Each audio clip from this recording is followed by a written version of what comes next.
বুঝলেন, এক গাড়ি অকটেন, এক গাড়ি পেট্রোল, এক গাড়ি ডিজেল, তাহলে তো এই লাইন হবে না। 2000, 3000, 4000 এইভাবে দেয়। চাহিদা সিজন হিসাবে 3 গাড়ি যদি দেয়, এই একটা গাড়িও লাইনে দাঁড়াবে না। জ্বালানি তেল সংকটে ভুগছে সারা দেশের মানুষ। অকটেন এবং পেট্রোল গ্রাহকদের দীর্ঘ লাইন কিছুটা কমলেও ভোগান্তি কমেনি ডিজেল গ্রাহকদের, আর এর প্রভাবই পড়ছে কৃষি খাতে। কাঙ্ক্ষিত ফসল পাওয়া নিয়ে এবারে দুশ্চিন্তায় কৃষক। প্রতিনিধিদের পাঠানো তথ্য ছবি নিয়ে ডেস্ক রিপোর্ট। গেল কয়েক মাস ধরে দেশের ফিলিং স্টেশনগুলোতে জ্বালানি তেলের জন্য গ্রাহকদের দীর্ঘ অপেক্ষা যেন স্বাভাবিক চিত্রে পরিণত হয়েছে। দীর্ঘ সারি এখন কিছুটা কমলেও কমেনি ভোগান্তি। এ অবস্থায় চরম বিপাকে পড়েছেন মোটরসাইকেল ও প্রাইভেট কার চালকরা। ভোর থেকে তেলের জন্য লাইনে দাঁড়িয়েও অনিশ্চয়তায় অপেক্ষা করছেন তারা। তেলের দাম বাড়লেও আপত্তি নেই তাদের, তবে যথা সময়ে তেল চান তারা।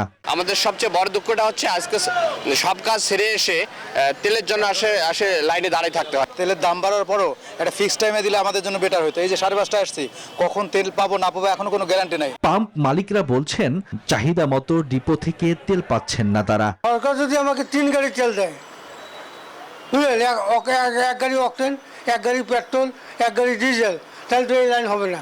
2000, 3000, 4000 এইভাবে দেয়। চাহিদা সিজন হিসাবে 3 গাড়ি যদি দেয়, এই একটা গাড়িও লাইনে দাঁড়াবে না। Spanish digital print tiles, ATI tiles, এক টাইলসে জীবন পার। এদিকে সিরাজগঞ্জের অধিকাংশ ফিলিং স্টেশনে পেট্রোল অকটেন থাকলেও নেই ডিজেল।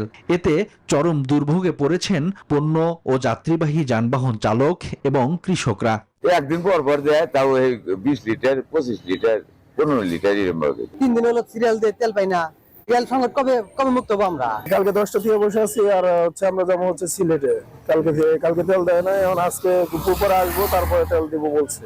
অকটেন পেট্রোল স্বাভাবিক থাকায় ভোগান্তি ছাড়াই তেল নিতে পেরে সন্তোষ প্রকাশ করেছে চালকরা।